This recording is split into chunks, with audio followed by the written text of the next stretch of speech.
Hello. So, listen, we need to talk about the pain of connecting with an old friend and being super excited. And then you realize they're trying to sign you up to join their travel business pyramid scheme.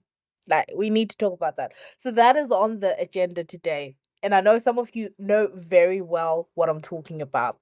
But before we get into that, hi guys. You're listening to Chat with Nat with me, Natasha. My friends call me Nat, so you can too. This is going to be one of our solo episodes where I will be your resident big sister, resident auntie. And yeah, and shout out to the people that are listening to the podcast for the first time, and I hope you will stay. So a little bit about me. What am I? Oh my God, like I am having a crisis thinking what am I? But yeah, so Chat with Nat is just a platform where we talk about anything and everything. But I do like to give texture to the diaspora conversations, and I am a Zimbabwean in London. So I talk a lot about, you know, my perspective as a migrant and etc etc etc. That is my elevator pitch. But yeah, anyway, welcome to Chat with Nat, and welcome to you guys, some of you guys who are returning listeners. Um, so before we get into it, oh no, not before we get into it. Do you know what? I'm so happy that it's April. I am so happy that obviously depending on the part of the world that you are, the weather has changed, and for us in the UK it just means it is slightly warmer. It is still cold, but slightly warmer, and we're starting to see longer days. So man, I am excited because I don't know why it just felt like this winter was just so long. It was never ending. And I think the thing about the winter is it was so cold as well. And to me, it was one of the coldest winters in a very, very, very, very long time. But anyway, so starting off, last episode, which was titled At Least 10,000, where I was joined by Brian Lunga. Thank you so much, Brian, for joining. People enjoyed that episode, and we talked about a lot of things, but one of the things that we were joking about was some of you may have seen the viral video done by an influencer called Ashton Hill, like doing his morning routine, right? And in the morning routine, like at the end, he's talking on like a Zoom call, and he says something like, "Oh, bro, we gotta get at least 10,000." So that's where the episode title came from. So at least 10,000. So just wanted to read out a comment that we got on Spotify. So just a reminder that you can leave comments on Spotify. It's one of those things, like I still forget. But anyway, so this is a comment by Lee, who has let me just read it out. It says, "I completely agree with Brian's COVID views. However, I'm now struggling with redeveloping relationships with people. I found that family and the few friends I made through the lockdowns are enough. Adding new people to the mix is a struggle, and honestly, I'm not sure I want to do it. I know I need a wider circle, or maybe an outer circle, as my inner circle is locked in, but the effort it takes, I've lost all social skills, and I'm fine with it." So shout out to Lee for that comment. And yeah, you know what? I get the feeling of like losing social skills. And I think the what Brian was saying, I hope I quote him, I hope I recollect correctly. But I think Brian's view was, you know what, like lockdown was kind of great because you didn't have to go into work, didn't have to talk to people, and we were reflecting on just the wide spectrum of experiences that people had during lockdown. So no, thank you so much for that. And then I will just go to so this is a segment that I've been testing out lots of like different titles that I'm giving this, but I'm calling it "What in the World is Going On?" Right, so this is the part of the podcast where I talk to you guys about what's happening in the world. And as you know, that I focus a lot on what's happening in the African continent because I do feel like things there are very underreported. So I look into the news that you do not have to. So I will start. Oh, where do I start? Where do I start? Okay, so let us start with my home, with Zimbabwe. So a lot has been happening in Zimbabwe, and I will be completely honest.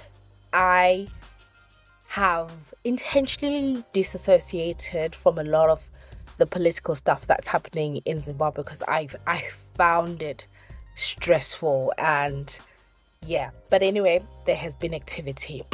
So so I'm gonna look at what Al Jazeera has said so that I remain factual before giving my opinion.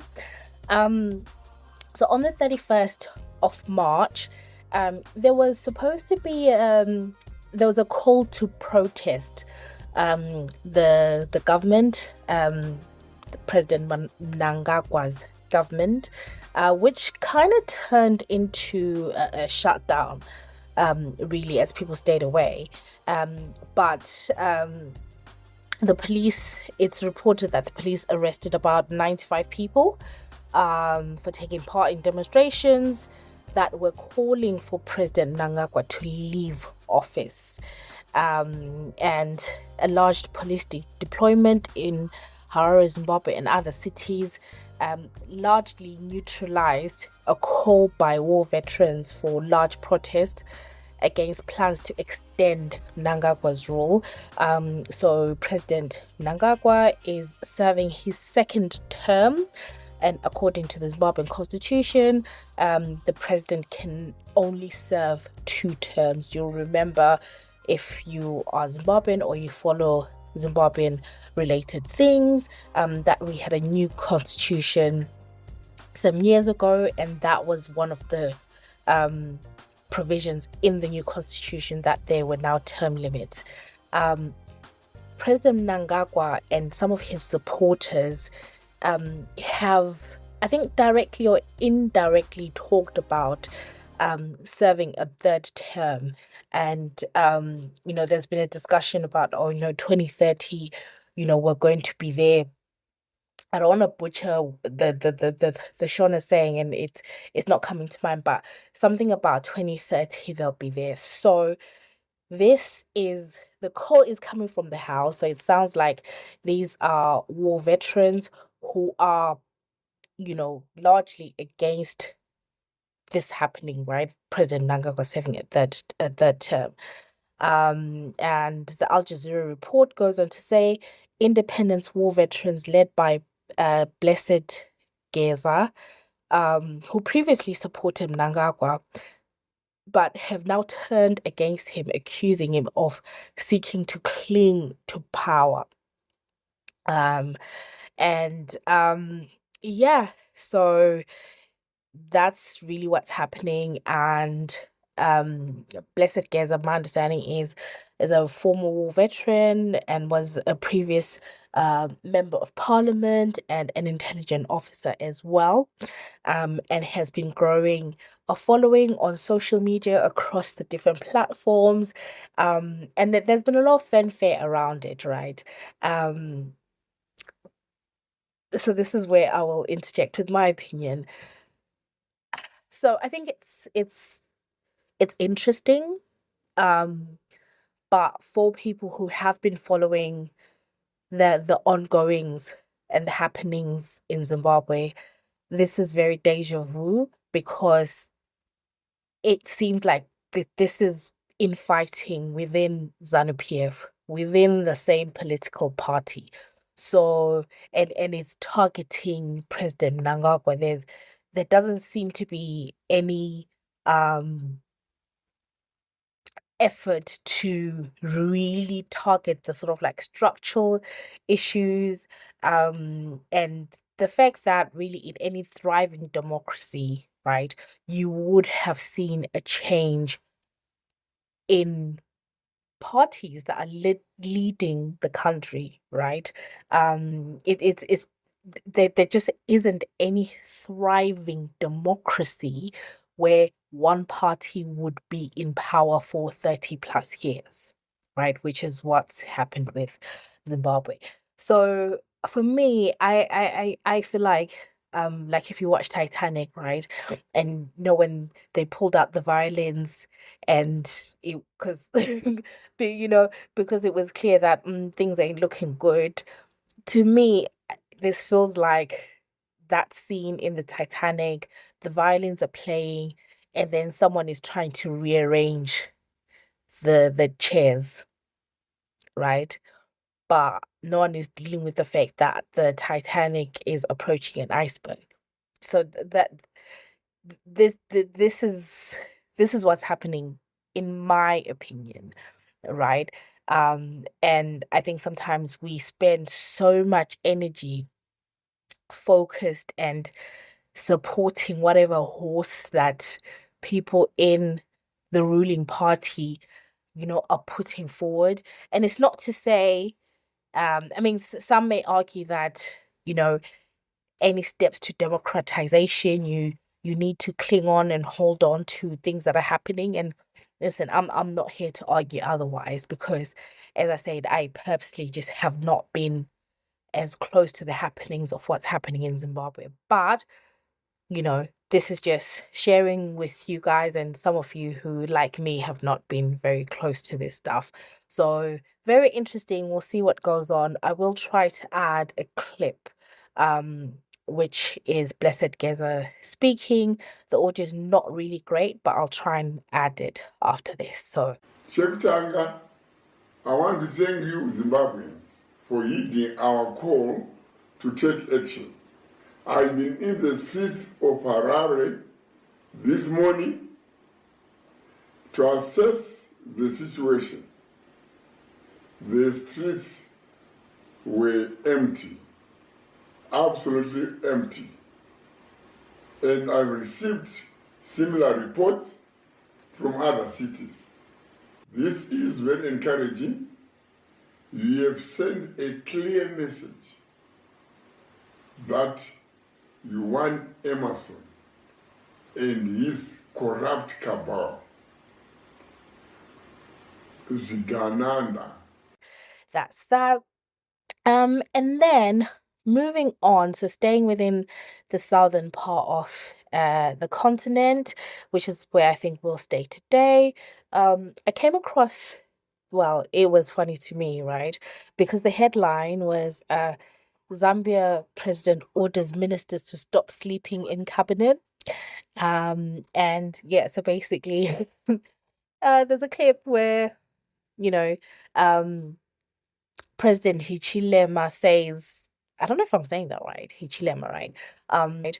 Because the headline was Zambia president orders ministers to stop sleeping in cabinet. And yeah, so basically, there's a clip where, you know, President Hichilema says, I don't know if I'm saying that right, Hichilema, right? Says, so basically he's just really upset that people fall asleep, right? In meetings, in meetings, cabinet meetings and the like.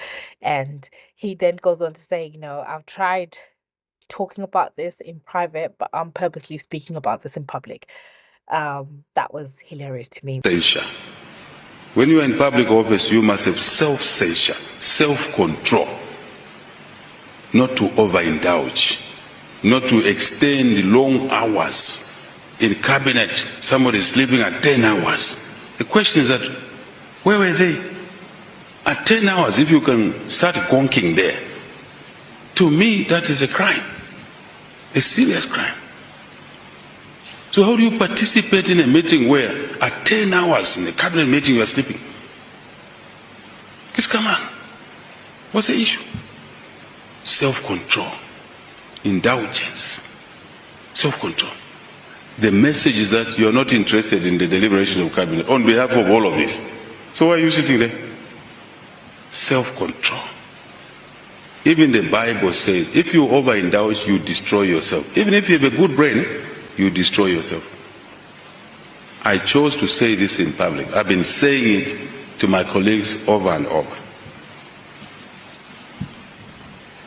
And I will clip it. And then, lastly, to South Africa. And this is so devastating, right? So I came across, I saw this hashtag, right? Justice for Cwecwe, justice for Cwecwe, and I was like, what is this? What is this? What is this? Right? And then I finally clicked on a video, and oh, my heart was broken. So in summary, my understanding is 7-year-old girl by the name of Cwecwe, because her name has been disclosed by the parents, went to school, came back home, and long story short, the parents took her to the doctor, and it was discovered that she had been sexually violated, right, in the most gruesome way you can think. And there's a series of events that happened. This is 7-year-old girl, right? So she was at school and then normally gets picked up by a taxi. So I'm imagining like her combi, right, situation where because the mom was referring to the guy as Malume, where Malume picks up kids from school. I mean, a similar thing sort of happened in Zim as well, right? Take the kid home. But then when they were now retracing the steps, the young lady said that, she was waiting for the taxi. And then the taxi was taking a while, right? Because the man, the taxi driver who usually picks up the kids couldn't pick up the kids on that particular day. So he had to ask somebody else to pick up the kids. But then there was a delay. And then it's reported that the young girl, the caretaker of the school, then instructed the young girl to go and sweep a class. And then she then reports that when she woke up, like, she doesn't even remember what happened. She just remembers waking up feeling tired. And then I saw somewhere else where it was saying like what she could last remember is like kind of like smelling something that kind of smelled like tires. So there's a suggestion there that something happened. And then fast forward, she goes home. My understanding is that the police, finally when the police kind of took it seriously, the DNA of the school caretaker and also the taxi driver were taken. But then the principal of the school was refusing to provide his DNA. And that has been, I mean, clearly it's like, why are you refusing? And a lot of things have gone on, where the young lady was taken out of school. What was basically, I think the school, basically took her out of school and said, I don't know if it's because she had not been attending, whatever case is, but clearly the school was trying to really keep this down, keep this quiet and not have any attention brought to the matter.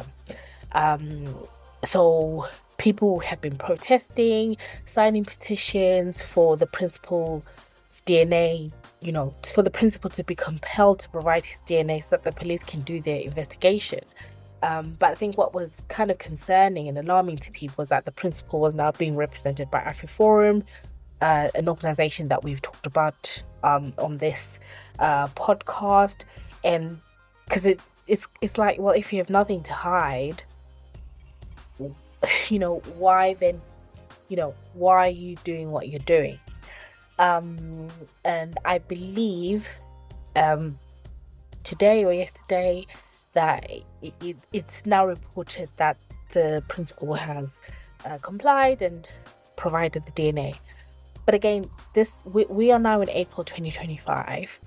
The original incident happened in October 2024, and it has taken the parents, the mother of this child, publicly, going out and going on social media, going to the media and talking about this, and it shouldn't really have to get to that point. So that's where we are. And yeah, I mean, I would encourage you to check. That another child has been failed by grown-ups around them, especially in a place where it's supposed to be safe for them, i.e. a school. And we know that October last year, little Cwecwe was waiting for her transport to come and pick her up from school. And the transport apparently came late, and they were told to come into the school by some individual. She calls her uncle there at the school, and later on she said she woke up feeling tired and not knowing what had happened, and only to find a few days later, after the parents had taken little Cwecwe to the doctor, that she had in fact been sexually violated. And this is all starting to be too common in South Africa. But the most hurtful thing is that when this was then reported to the school and the principal in particular were very nonchalant with regards to taking this issue seriously. In fact, to a point of actually demanding, sick notes from the parents and wanting to, deal with this case in a way that should not have been dealt with in a sensitive and in a clear, direct manner. And as Not In My Name, we are saying that one, this needs to come to an end. Two, the perpetrator needs to be found, and the way that the perpetrator is going to be found is by law enforcement actually going into the school and making sure that every single staff member, from the gardener right through to the principal, has been vetted, has been questioned, has been tested, and so that we can actually get to the bottom of the matter. And we applaud the Department of Education in the province for actually taking a drastic step to say that we're going to shut down the school until such time the principal and the staff cooperate with law enforcement agencies. It out, justice for Cwecwe. I'm not sure if the petition is still live, but I think I definitely would just encourage you to check out the story. It's quite gruesome. But just keep up to date with it. I do think, for me, I think that the issue is, it's so unfortunate that it's happened to this little girl. And what's even also unfortunate is that it happens to so many young girls, and it shouldn't. So I do hope that, whilst we're looking at one case, whether the South African government, but also not just South Africa, it's across the board. I hope it encourages people in power, people that are tasked with protecting young people, whether it be schools or, child minding or whatever, to really look at their processes and to make sure that the processes are robust and safe. And I think this is something where not only should people keep an eye on what's happening with this case, but people need to look around them and say, okay, how do we avoid even getting to this, right? If because I think one of the things that the mom talked about was that like one of the employees that had been there, they last had their background check done like when they were employed at that school like 10 years ago, right? And I mean, that's not it. Something like that, I think, if you hold that position, like from a safeguarding point of view, I think such things should be done regularly. But again, I think for me, it's like, it's not just looking at this one case, but also looking at the areas of influence, and not just in South Africa, because this happens across the board. So yeah, so guys, please check make sure you check it out. And then, yeah, that was quite a heavy, but I mean, that's the world that we live in, you know. And then moving on to our random segment, what had happened was, um, oh, okay. So at the beginning, I say the pain of of reconnecting with an old friend, and then discovering that, oh god, they're trying to sign you up to a travel business. So yeah, now I'm not really gonna do a story time because I don't want to get in trouble, but this literally has happened to me, like, I think one, two, five different people on five different occasions have tried selling me this travel business thing. Don't get me wrong, I don't hate on anyone's hustle. Um, it does seem like some people, uh, it's a lucrative thing. And so my understanding of it is you become an independent travel agent, right? Which means that you have access to, discounted accommodations um, and the like. So basically, the sort of interface that big travel companies have access to, you would have access to through a an umbrella company. I hope I'm describing this right. That's how I understand it, right? Um, but you pay them a fee to access this, and then you get commission, like when you book holidays, even for yourself or for other people, you get commission, which is all fine. But then the business model is you get commission, but you get an even greater sort of commission if other people sign up to be in your bubble of travel agents, right? So you get a commission, and I'm assuming depending on how they perform, you probably get like money, right? Literally pyramid scheme, multi-level marketing. So for me, I was just like, I know myself, like I don't have the time to do this. And actually, let me give more context. I don't want to do it because I've done it before, not with travel business, but years ago, I I signed up. I was gonna say who signed me up, but no, it's fine. Um, I signed up to aloe vera. So I think, oh no, I think it's called Forever Living products, right? Um, Kind of do the same thing. So they sell like supplements. They also do like makeup, and they've got this aloe vera like juice or whatever liquid, which is really really popular because aloe vera has like a lot of nutrients and the like. So Forever Living had kind of the same thing, right? So I signed up to it because someone, talked me into it.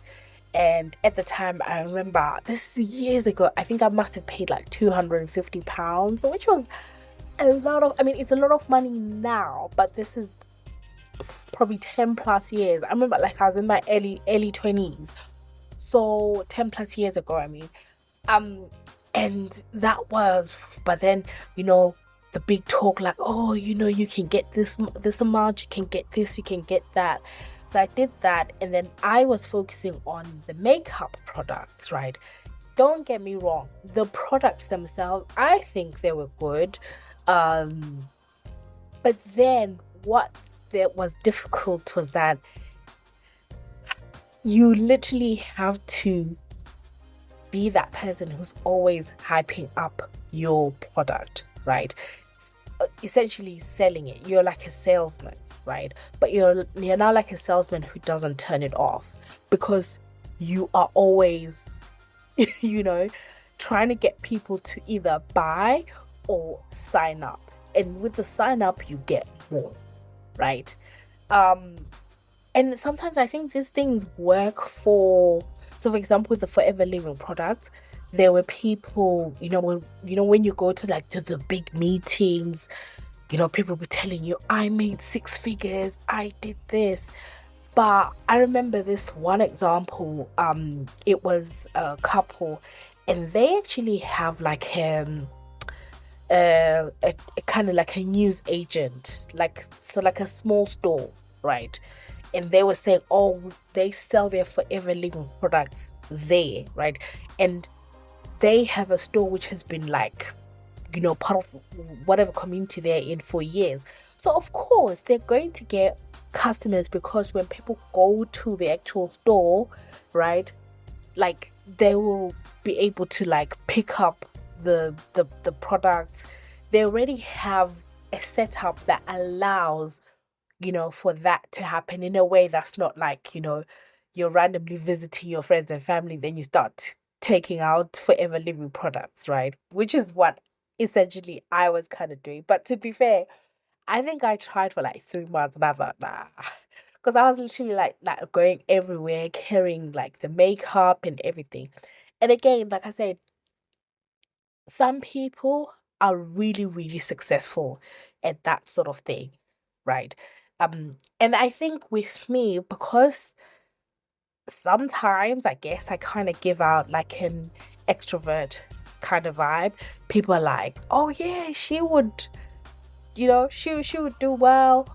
Or because I like traveling, they're like, oh, you would do it. But I am thinking, no, like when I book my travel, I want to book it with a big company so that if anything goes wrong, I know they have the processes in place, right?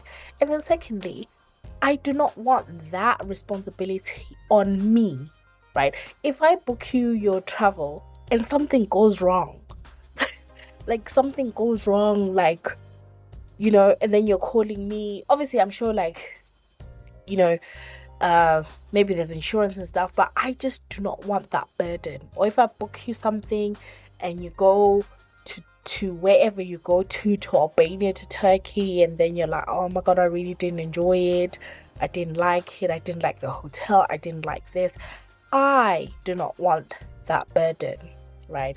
So for me, I'm always like, with this company, I think the big red flag for me was, it has always been like, well, if you're doing so great, why do you keep like hitting people up to sign up, right? If you've been doing it for so many years and it's doing great, like,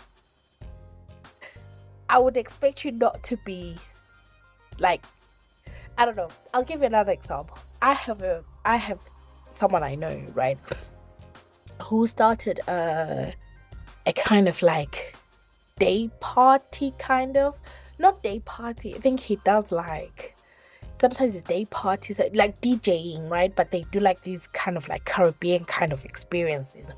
When he started, he used to WhatsApp us, please, Natasha, come, please, right? And we would go and we would support.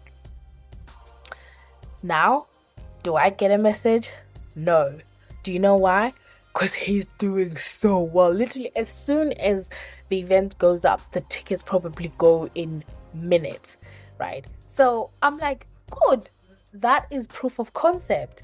You're doing something, and do you know what I mean? So it's the same like with the business thing. I'm like, if you were doing, like, you wouldn't keep like saying, oh, please sign up.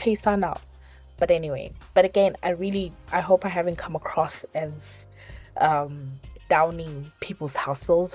Absolutely not. We are all out here trying to get out of the mud.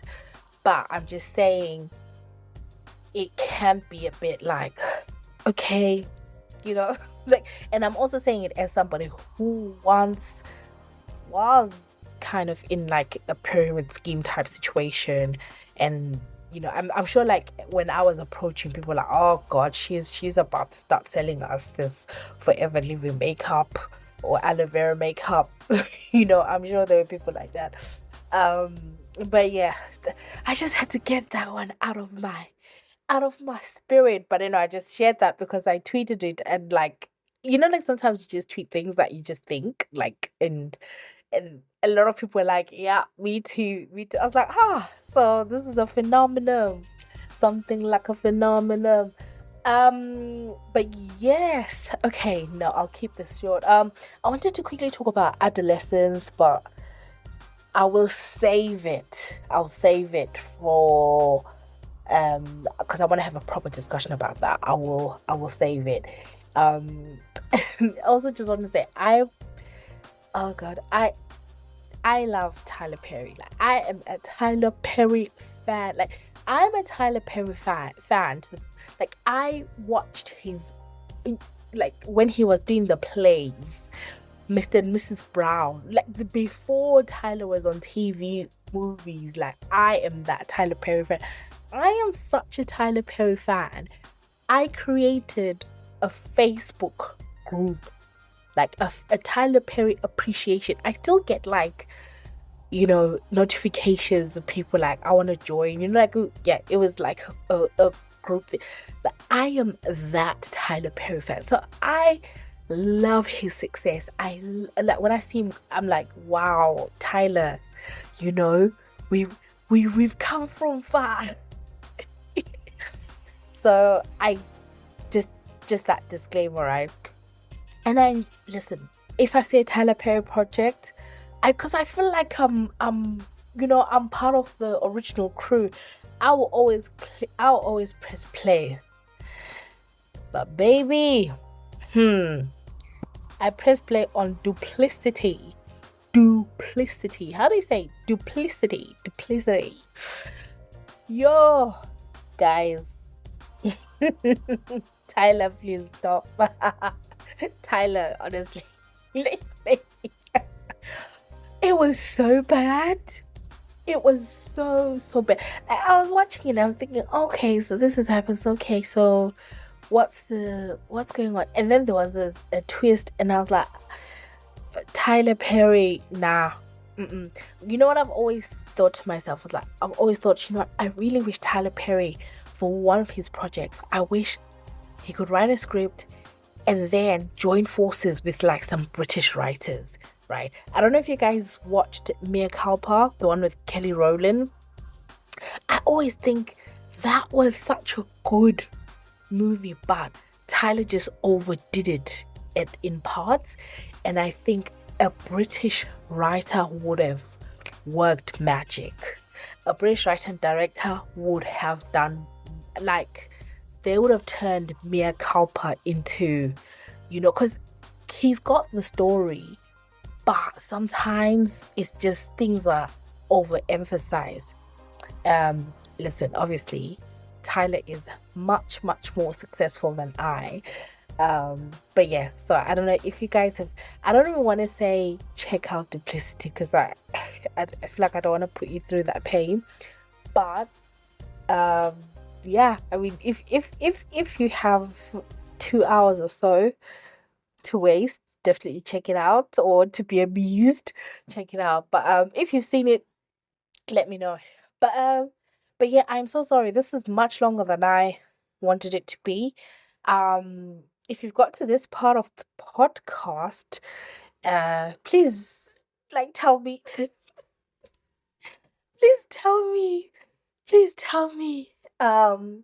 Just just either tweet or put on the post Duplicity or something, or comment on Spotify #Duplicity. But yeah, no, that is it from me, and I hope you guys stay well. And don't forget to rate the podcast 5 stars wherever you listen. Please share the podcast. We have reached some amazing milestones, and yeah, would like us to continue doing so. So please share the podcast, and yeah, take care. Bye, guys.